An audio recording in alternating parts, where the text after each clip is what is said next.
Amigos, su amigo Tepecuichintzin hoy les trae el tema sobre los pronombres. Los pronombres en náhuatl.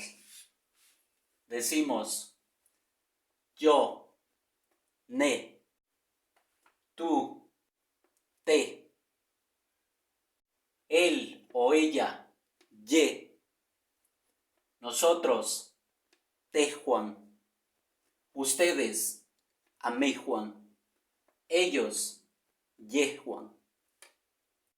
Repetimos, yo, ne, tú, te, él o ella, ye, nosotros, tejuan, ustedes, amejuan, ellos, yejuan.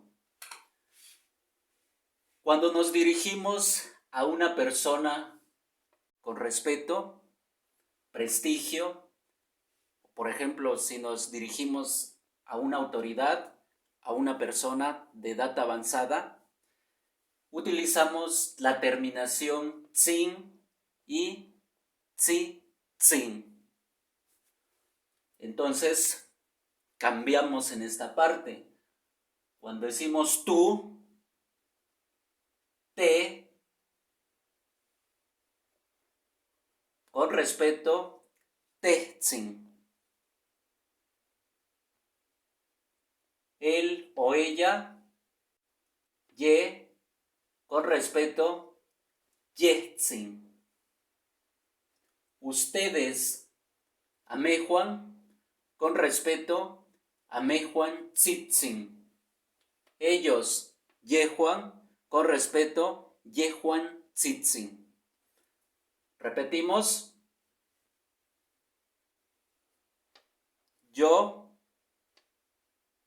ne, tú, te, él o ella, ye, nosotros, tejuan, ustedes, amejuan, ellos, yejuan. Cuando nos dirigimos a una persona avanzada o de prestigio, autoridad, decimos tú, tehtsin. Hablándole de usted, tehtsin. Ella, de usted, yehtsin. Ustedes, amejuantzitzin. Ellos, yejuantzitzin. Gracias por su atención. Cualquier duda, favor de escribirme en el canal y repetimos con mucho gusto este tema. Gracias.